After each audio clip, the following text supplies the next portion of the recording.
Welcome to BigCountryPreps.com. I'm Evan Wren, and this is the Capital Farm Credit Wednesday night podcast, our weekly look at the area athletic scene, what happened last week, and what's going on this week. I'm here with my partner via Zoom, Dan Youngblood. And tonight, Dan, we've got Wes Wood, the head football coach of the red-hot Snyder Tigers, who are 3-0. Yeah, they are, and it's going to be fun talking with him. This is a team I think you and I both expected to be considerably better this year, and thus far they have been. They've been dominant, which has been fun to see, and obviously it's been a building process to get to this point, so I'm excited to talk to Coach Wood just about that process, about getting them here, about kind of maybe if this group has maybe even surprised him a little bit, because I'm not necessarily surprised by the record, but the way they're playing, just the level of that they're dominating, I think has been even a surprise to me. And I think it's fun because it kind of gives you, it kind of makes you wonder just how good this team can be, maybe what it can do once it hits that really tough district it plays in. And they're going to be playing a lot of fun games down the stretch, and it's fun. I think big country football is more fun when the Snyder Tigers are a prominent part of it and playing well, and they're definitely doing that right now. I agree with that statement. It's always fun when Snyder is bringing a strong 4A presence from the West like that. It's always nice. Same goes for Big Spring. When Big Spring's got a good football team, it's just generally it's more fun, all the way around, for big country football. And I agree. I expected Snyder to get better this year. I expected them to snag a playoff spot, but right now they're a threat for a high seed. The way they're playing right now, they're a legitimate threat to get a high seed now and get into the playoffs in good shape. Yeah, the way they're looking right now, anyway. Yeah, and honestly, that district has at least 4 really good teams in it, so it could be wide open in terms of even at the district championship level. So. But Snyder, I think, has kind of put themselves at least in that conversation for now. I think we'll learn a lot more about that team as it goes deeper into the schedule. It's going to be playing Jim Ned here in a couple of weeks. I think that will be one that tells us quite a bit about that group. And then they go into a tough district with Monahans and Midland Greenwood and Sweetwater and Pecos, and all 4 of those have been playing well too. So I think that's going to be a very competitive, very wide open district. But at this moment, I think Snyder has certainly put itself in the conversation at a level to compete with those teams. I think it's going to be a really fun district race to follow. Yeah, they're going up to Muleshoe also. And that game, now Muleshoe is after a 1-2 start, but road trips to Muleshoe that's traditionally a very challenging spot to go up and try to get a win. And that could be another good game, a good prep for district just before that Sweetwater game. And he's got a Muleshoe background too. Exactly. As I say, there's a lot of intrigue there as well, and that his dad was a longtime coach at Muleshoe. He played there. Obviously, there's a lot of history there, so that I think will be fun for a lot of different reasons. But I do agree that that's another one that'll kind of tell us a little bit more about how good this Snyder team is going into their district. But so far, you got to be impressed. They've allowed 15 points all year. They're averaging over 50 points the last 2 weeks on offense. I mean, there's not a whole lot they're not doing exceptionally well right now. So I'm excited to talk to Coach Wood about that. I'm sure he's excited just with what he's seen from his team so far. I want to hit him with the overall district question. I want to find out what he thinks of this district, this District 1, 4A, Division 2, where there are no gimmies. There's nobody in that league where you can look at it and go, yeah, okay, that's a win. There's no teams like that. Pecos goes in to week 4 at 2-1. Greenwood's 2-1. Monahans is 3-0. Now Sweetwater's off to a 1-2 start, but it's very forgivable when you're facing Stephenville and Jim Ned on the road. They're up at 1-2 right now, and we know the Mustangs will be solid. Yeah, what a league! That's gonna be fun to watch. And Greenwood's 2-1 record includes a loss to a really good Lubbock Estacado team, close loss. And then they also played Brownwood. They beat Brownwood, who we know is good. And then they beat Andrews. To beat Brownwood. And they beat Andrews last week doing the same thing. So they've played a tough schedule as well. And yeah, it's going to be fun. This is going to be a really fun race and a wide open race. At this point, I think we think all of these teams are good, but I don't really have a firm idea of kind of the order it's going to finish. So it'll be definitely a fun race. All right, before we jump into this week's show, we need to thank our primary sponsor, Capital Farm Credit, with offices all over Texas, including Stamford and Abilene.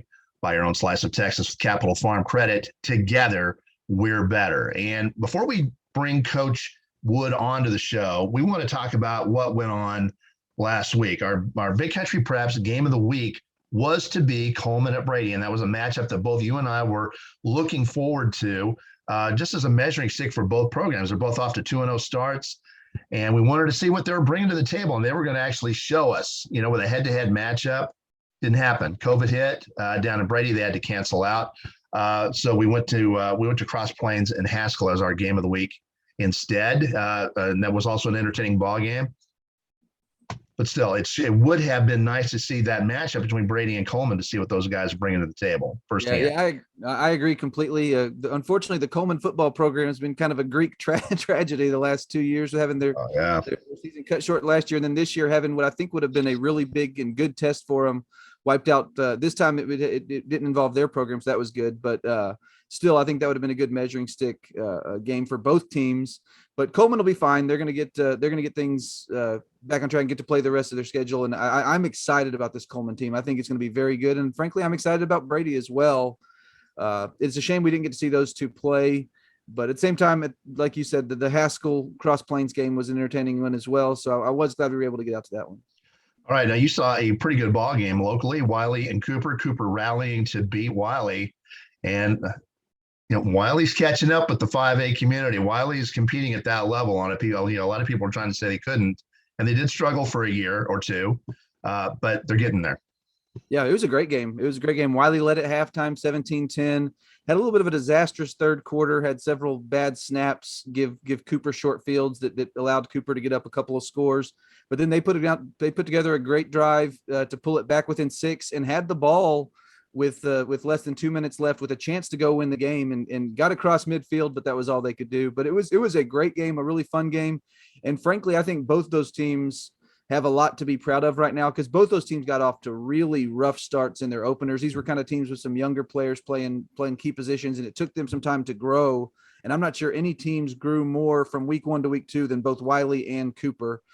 Cooper's now 2-1 after beating Abilene High and Wiley. Wiley's at 1-2 after beating Lubbock Monterey last week and then falling by 1 score to Cooper. So I think both teams have bright futures ahead of them. I think both of them have a chance to go out and do well in district, and they're both going to play some interesting games coming forward as well. Cooper starts district this week, and then and Wiley goes to Stephenville, which will be another fun test for him.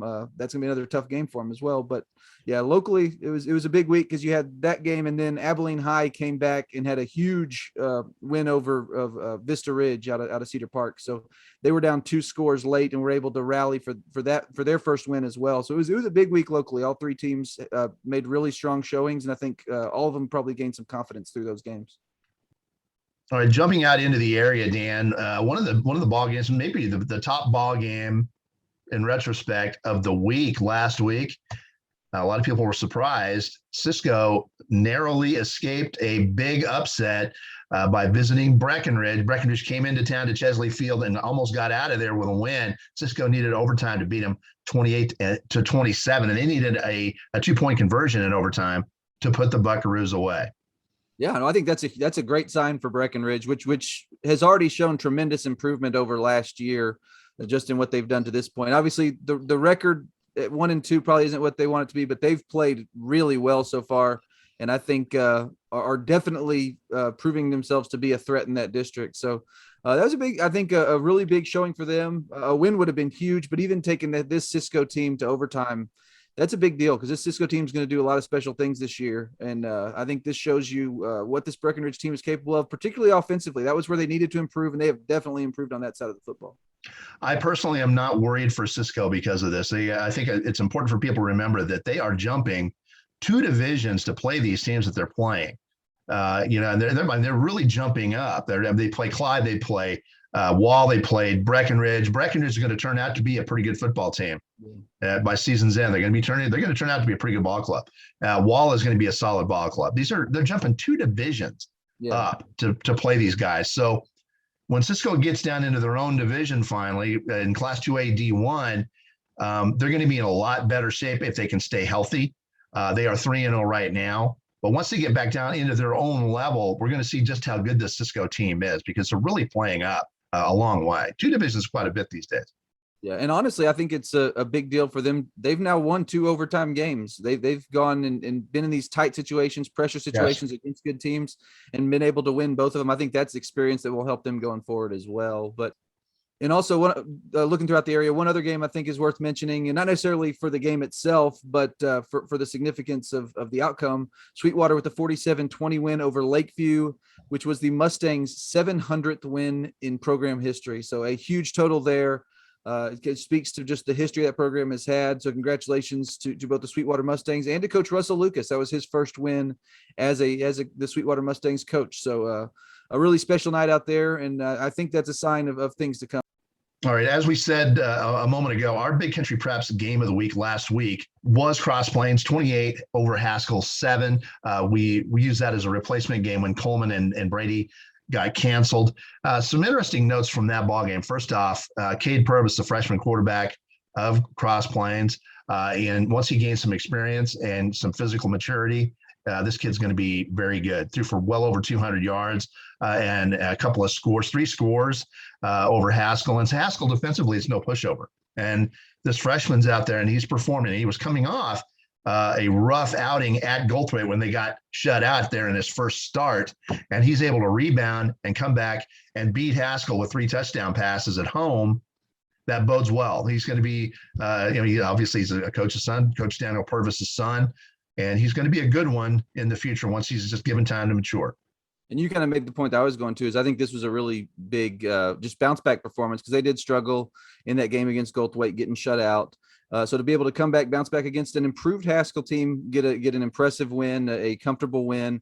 And then obviously for Cade Purvis to make the progress he did, that's obviously impressive as well. And the thing that I think is going to be interesting about that move, getting Cade over to quarterback, is that opens up Case and Allen to do some different things, gets him, running the ball, catching the ball. And I think ultimately that will be a positive for them as well, because he is such a good athlete, such an explosive player. I think that ultimately that will be a positive. A quick note on Haskell that fell 28-7. Obviously, they are now 1-2. The Indians just didn't get a push. They just did not have a consistent ground game. They found themselves in second and long situations quite a bit. And it's difficult to have any kind of offensive consistency when you cannot get that ground game going and face 2nd and 7 or 2nd and 6 rather than 2nd and 9 and 2nd and 10. And that really hurt the Indians. That's something they're going to have to correct. And that's what the weight room is for. Yeah, and that's especially true, I think, against a team like Cross Plains, which is very experienced, very good defensively. So Haskell, I think, will learn from this experience, and they'll find a way to improve. And once they get to district, I think they'll have a chance to challenge for a playoff spot. Another ball club I think that bears mentioning are the early Longhorns. Dan, they're 3-0. It's nice to see early off to a 3-0 start. They're coming off a 58-14 win over Comanche last week. They'll be hosting the Merkle Badgers, a 2-1 football team, this week. Then they close off with Grape Creek to end their non-district portion of their schedule, open date, and then a huge matchup with Jim Ned in Tuscola. In all likelihood, in my opinion, you're going to see a couple of 5-0 ball clubs there. Yeah, it's interesting. And we talked to Coach Daniel Price last week out of Early. I think they bear some similarities to this Snyder team, that they've been almost surprisingly dominant in the way that they're playing. I think we both thought they'd be better as well, but they've been even better than maybe we thought. And I think just like Snyder, we're going to get to see their first real test against Jim Ned. So I think that part I think is kind of interesting, and that you got 2 teams that are playing really, really well. That we still we still have plenty to learn about these teams, but I think both Early, like Snyder, has to be really pleased with the way they're playing. No disrespect to the ball clubs that Early has beaten so far, Banks, Toller, and Comanche. They have Merkle up next. They've got Grape Creek. No disrespect to any of those guys, but the matchup with Jim Ned on October 8th is an entirely different. You're talking about the state champs, who may even be better than they were last year. There's really no team in Class 3A that can say, yeah, we're right up there with them. But maybe a handful, 2 or 3 at the most. It's going to be interesting to see if Early can make that step up and compete with those guys, because Jim Ned is on a different plane. They just are. And I think it's interesting in that, I mean, they're going to be sky high going into that game, playing with a lot of confidence, playing extremely well. So I think it's going to be a good test for them regardless of what happens. I think that's going to be a really good measuring stick for them, just like it's going to be for Snyder, because I think it's going to be a very similar situation. Snyder will probably go into that one undefeated, and it'll be a good opportunity for them. All right, we're just about ready to bring Coach Wes Wood from Snyder out on the show. But before we do that, we need to thank our sponsors. First and foremost, Capital Farm Credit. which brings you these Wednesday night podcasts throughout the school year. Also, for the love of the game broadcasting, and our old friend Terry Slavens, owner of K-Lakes 93.5 FM out of Breck, 97.7 KATX FM out of Eastland, Classic Country 1330 AM out of Graham, 94.7 FM KWKQ out of Graham, KROO 1430 AM out of Breck, and KWBY 98.5 FM out of Ranger. That is for the love of the game broadcasting. Also, Rob Durham, sales consultant of Bear Chevrolet Buick Cadillac up in Brackenridge. If you're in the market for a vehicle, new or used, give him a shout at 254-559-2266. One of the nicest guys you'll ever meet. Rob Durham, sales consultant of Bear Chevrolet Buick Cadillac in Breck. Also, Phil Hill of the Abilene Realtors Group, big supporter of local athletics. If you're in the market, give him a shout at 325-669-5153 or visit his website at philhillproperties.com. And with that, Dan, it is time to bring on the man, Wes Wood, off to a 3-0 start with his Snyder Tigers this year. He felt that they could take a step forward, and you know what? They have. So far, they have. Definitely. They're playing really well. And it's going to be fun talking to Coach Wood, because I'm sure he's excited, and I'm sure there's a lot of enthusiasm just around that program right now. So looks like he's ready. So let's go ahead and get him on. And joining us now, Snyder head football coach Wes Wood. Coach, thank you so much for joining us. You're welcome. Thanks for having me. Coach, you guys are off to a 3-0 start. How about a quick synopsis of how well you guys are playing so far? What's your assessment? Well, things are working out right now. I'm pretty proud of the guys, pretty proud of our coaches, putting together a good game plan and executing. Things are just coming together right now. And you told me before the season that you really thought it would. I was withholding judgment, but I'll tell you what, it's happening, and it's got to be creating some excitement around campus and around the community. Can you talk about that, please? Yeah, absolutely. I looked up Friday. I usually hardly ever look back, but man, it sure was roaring behind me on Friday for homecoming. And I look back, and our stands were packed. I mean, we got a big home stands, and they were packed. I've never seen our student section like that. I had to go into some Facebook photos and save some pictures of our student section. I just think it's a good feeling, a good flow. There's a lot of positivity around the school and the hallways out in the community. And it's just a credit to the kids for doing all the hard work that they've done. And I think that they're very deserving of the rewards and benefits that they're receiving. You got a special venue. Tiger Stadium's a special venue. And to see that place full when it's full, and I've been there when it's full, in past years, that place is rocking. When they get everybody there, that's a fun place to be. Absolutely. It was a great atmosphere.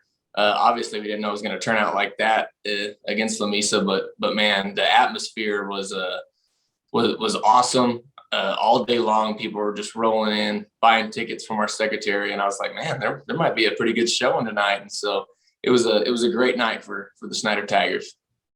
Coach, obviously that's a proud community, a proud program that's had a whole lot of success over the years, one that really supports, its football. How important was it to you personally to kind of, get this thing on track, kind of deliver that winner and get them back playing the way that I know that's kind of expected out there? It's been important for me. It's been really, really, really exciting and encouraging for me personally, but I think it's just more so, I tell the kids, I know that they play for their families at home and they play for each other. They play for a lot of different reasons, but they're the ones that deserve all the credit. They're the ones that go to work and put those work boots on every single day. And so the main ones who deserve this is the kids who are actually putting in the time, the blood, the sweat, the tears, the heart. And so it's been awesome to see them finally getting to reap some benefits of all that hard work. And along those lines, this has been kind of a building process, obviously, to get to this point. Just what was kind of the biggest challenge in getting them where they are now? Man, we've had such a culture change, and that's what we've been really, really, really diving into. I spoke with Evan this summer, and man, it was just it's been a process. It's been a journey. It didn't just happen overnight. Rome wasn't built overnight. We kind of felt like this had there was potential for this to unfold, but sometimes even when you do, put in all those growing pains and stuff like that, it doesn't work out. So it's been really, really exciting for it to come together. But yeah, it's not been easy. There's been a lot of behind the scenes stuff that's gone on to finally get us here. now we just really feel like we have buy-in. The chemistry, the team chemistry that we've got right now with those kiddos is just special. It's really, really special. Those kids, they really trust each other and play for one another. Our mantra this year is we over me, and man, they represent that mantra each and every day. Well, I think you've just answered our next question, but I'll go ahead and ask it anyway. When we were talking during the summer, you did talk about, you were very optimistic that there was going to be an improved sense of togetherness. The kids were invested and totally bought in and committed to making this season successful. And thus far, your prophecy has held true. Thus far, we're seeing that. Absolutely. Yeah. As far as the wins and losses goes, I don't want to make any big predictions or anything like that. Obviously, I just, we try to do our very best and then let our actions speak for themselves. But one thing that we did know for sure was that we have absolutely had, a culture change, and we made off season really, really, really hard. If we had people that were going to quit on us, or people that just couldn't handle it, or people that weren't willing to put in the work, we wanted to get rid of those types of participants, in the off season, not in the middle of a game. We wanted to make sure that the people who were there were all in, and they were there for the right reasons, and they were willing to put in all the hard work and go through everything with a smile on their face every single day.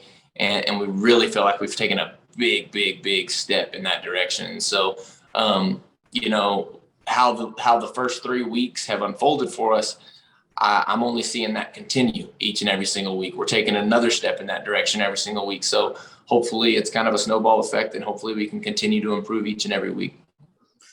Okay. And you talked about the change in culture. And another thing, I guess, when you are kind of getting onto the other side of a rebuilding process and starting that to get those wins and have those come in, I guess it's also important to kind of see that confidence. I mean, it's something, particularly when these kids maybe haven't experienced that level of success. How important has that been, just, and how much have you seen that confidence grow with each one of these wins? It's really more powerful than you can put into words. Confidence is something that's it's got a lot of power inside of it. And so my dad, my dad was a legendary coach at Muleshoe. We talk all the time. And I told him, I said, Dad, I'm taking a little bit different approach this year than I have before. I said, because I remember when I coached at Muleshoe, we took the field as the underdog, but we took the field knowing that we were going to win. We believed in ourselves. And so from the get-go, and I'm talking about from our first scrimmage forward, I've just taken a different approach with these kids because I really thought that they had the capability and the potential. And so from the get-go, it hasn't been like, hey, let's really try to be perfect. We still really hammer down on the everyone do their 111th, everyone execute, everyone do your job. That doesn't change. That's still what we got to do to execute. But there's been a different approach for us this year in the fact that we've tried to approach every outing like, hey, we're the better team, or we're the better athlete, and you got to play us, rather than, hey, we can't make mistakes, we can't afford to make mistakes. I told the kids, we're gonna make mistakes, I don't care. We're still gonna go win the game, and we're gonna overcome some speed bumps, because that's gonna happen. If you're the best team in the state or the worst team in the state, you're gonna run into speed bumps throughout the game. And so the kids have been taking the field with the confidence. It's not cockiness, it's confidence that they're going to be able to perform, and they're going to be able to do what they got to do each and every single drive, each and every single, play. And so it's been encouraging. It's been fun to watch, because I really feel like they take the field with some hype behind their steps. So I'm proud of them for that. And I hope that we can continue to move forward with that same type of confidence. And Coach, you touched on this a little bit earlier, just about what those kids are doing. Just how rewarding has it been to see these kids who have been putting in that work for really, 3 years now, get to some of that reward, get to experience some of that success, and see some of the fruits of the labors they have put in? It makes it all worth it. It's not easy to go grind away. It's not like, we tell the kids all the time, if it was easy, everybody would do it. It's a grind. It is a real grind. Our off season was a grind. It's not easy, and it's still not easy, with as fun as it is, and with as exciting and rewarding as it is for all those kids who have stuck with it and saw it through. it's still not easy. And so to watch their faces, man, I asked them, I said, if you could rank on the different highs and lows that you've had throughout different experiences in your life, what were you feeling Friday night after that victory? I asked them that after the Level-In game. Some of them are just ranking that type of feeling that they have out there with their teammates, their brothers. They're ranking that thing like an 8 or a 9 or a 10. And it's just like, man, that makes it worth it, because they really do devote so much of their time, their heart, their effort. I mean, it's not easy. And so it's comforting, it's reassuring, it's heartwarming, but man, it just makes me want to go back to work. We were the team of the week for Pete Christie and them. And so we did a little Zoom with them earlier today, and just all of them showed up on a Sunday, mid-afternoon, 2:00. And I just wanted to text them as soon as we left, and like, man, you guys are just fun to be around. So it's a different feeling that we've got going on right now. Coach, tell us about this district of yours. Dan and I have been looking at it, and it's really shaping up to be an interesting race. There's no guarantees. It's not like you can look at your schedule and say, okay, that's a win. Nobody has one of those this year. No, absolutely not. In fact, I'm excited that we're ranked last and picked out of the playoffs, because I think that only by we our know. Website. Not by our website. I think. No, I don't know. We had you in there, but other people did. I saw that. Yeah. Right. Yeah. You guys give us some love, but it's not a give me anywhere. And I'll be honest with you, I still have no idea who's going to be the 4 out of the 5. It's only a 5-team district, but I'm really impressed with Monahans. We were impressed with them last year, of course. They're returning that freshman quarterback, and they play really physical. They may be the headhunters of the whole district, honestly. Sweetwater, obviously they're returning a lot of talent. I don't know, they're still working out some kinks, but man, they've got some great players, and they're going to be good. We know they're going to be good. They've been playing, some hard teams. They had 2 really tough games to start. So, they're going to be tough. You got Greenwood, who I feel like is always tough. Coach Purser does a great job with those guys, and they're going to play physical. They're extremely well coached. And then obviously Pecos, I feel like they're kind of just the sledgehammer of the district. They're going to play hard-nosed football, and they're really aggressive. And it is not a gimme for anybody. I think it's a big toss-up. When you look at those 4 games and the Jim Ned game for us, man, that's 5 games right there that are they're going to be a hell of a night to be out there on the gridiron. So it's exciting, and we're up for the challenge. And if you're not playing those caliber teams, then it's not quite as rewarding if you do end up being successful. So I'm excited for the challenge. I think the kids are too. And I know you talked to Evan about this before the season, and Evan kind of hinted at it earlier, but that you thought this team had a chance to be pretty good. Just what do you see as being the potential of this team? How good can it be, in your opinion? Yeah. The first thing that comes to mind when answering that question is that we tell the kids this anytime we say the word potential. Potential is a scary word, because potential, I mean, it could mean absolutely nothing. In fact, it can have a negative effect, because you don't want to be told that you're capable of something and then think that that's going to automatically happen. You have to impose your will. You got to go to work every day. And so, but they do have potential, and we tell them that, you guys have so much to offer. I really don't know if I anticipated them buying in and trying to reach their maximum potential to this level. That they've really, really impressed me with their efforts to try to maximize their potential. We did know that they're going to have a better chemistry. That's going to be a better, we're going to be more experienced. We're going to be having more returners than we've had in the past. All those things, they come into play. But the kids have picked up with all those positive attributes that were going for us, and then they've run with them, and then they've even taken them one step further. And so I think personally that they've kind of proven what we thought was a possibility, and hopefully they continue to take it week by week, try to go 1-0 every week, and just get better and better and better to where by the end of the season, we're playing our best ball.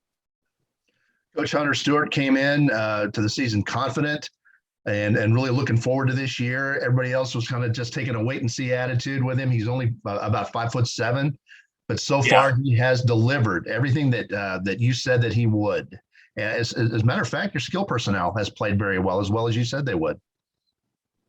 Yeah, Hunter, man, he's a great leader. I mean, it's no secret. It's not like Hunter has this just unbelievable arm attached to him. It's not like he's huge, but he plays with so much heart. He's extremely smart. The kids love him. They call him Boss Baby. Yeah, he just gets out there and leads the troops. He does whatever we ask of him. He's an amazing corner. Right now, we're not playing him very much on defense, not playing him at all right now on defense, but he does a great job there. And then all the people around him, they're just getting after it too. We've got just great buy-in and leadership from all of our skill kids. The underlying factor is I think our O-line and D-line are underrated. They're not huge or massive or anything like that, but they're smart. They communicate like crazy. They're such a tight unit, and they're very, very, very, very agile. So, man, it's just things are starting to come together.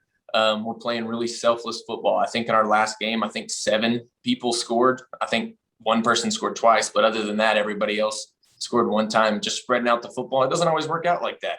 Told the kids, I don't care if we win a game and one person scores every touchdown. A win's a win. But I said, it sure is nice when, we're able to spread the ball out and nobody's caring who's getting the credit. Everybody's just trying to work for each other. Everybody's hunting for pancakes and knockdowns. And it's fun to see because, that's the mark of good teams when nobody cares who gets the credit. And let's move over to the other side of the ball real quickly. In defense, I mean, I think 15 points in 3 games, playing at an exceptional level. Has that success surprised maybe even you, just how well they've played so far this year? Yeah. Yeah. I thought it was pretty obvious that our defense was more of our strength of the team last year. I think our offense struggled a little bit. But our defense, I think, kept us in some games and they played really, really hard. And so returning some experience there and taking a step forward there, man, they have really stepped up to the plate. They fly to the ball. They're trying to play assignment football. Coach Widener, our defensive coordinator, has done an amazing job, and all of our defensive staff at just really trying to prepare these guys with a good game plan. And then, it's a mentality on defense.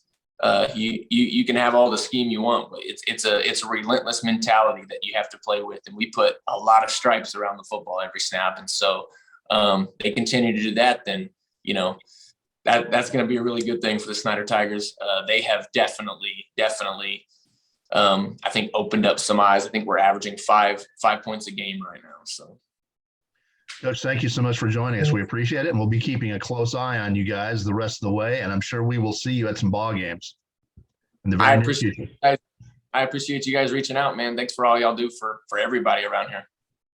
Thank you. Good night. And that was Snyder head football coach Wes Wood. Fun to see the Tigers back. It really is. Yeah, definitely. You can kind of, like we've talked about in the past, you can hear that enthusiasm in his voice. I know that it's been a little bit of a build for him. He got there and had to do some work to get them to this point, but they're reaping the benefits now, and it's really fun to see. It's really fun talking with him and just hearing that enthusiasm, hearing that excitement, and just I think you can kind of see that he's realizing that this team has an opportunity to be really special, and it'll be fun to see what they do the rest of the season because they're going to be tested. But I do like this team. I like the way they're playing. And you got to be happy anytime you see that, when you see a program come back on the other side of that build and playing really well. It's really fun to see. And with that, it's just about time to wrap up the Capital Farm Credit Wednesday night podcast. But before we do that, we want to remind you that we have 3 separate subscription packages here at Big Country Preps. We've got a monthly for $5 a month. We've got a semi-annual 6-month subscription where we knock that price down to $4 a month. And we've got an annual yearly subscription where we knock the price down to $3 a month. That's $36 for a full year of Big Country High School athletic coverage. We'd also like to remind you, if as you're scrolling through the site, you see a photo you like in any one of our galleries, they are available for purchase, both digital downloads for just $7, or you can purchase now some prints or keepsakes. So make sure you check those out. You just follow those prompts and you can purchase as many of those as you would like. But as we're out these games, we take a lot of photos. It's something we really enjoy doing and something we're very proud of here at bigcountrypreps.com. All Big Country, all high school, all the time. Welcome home.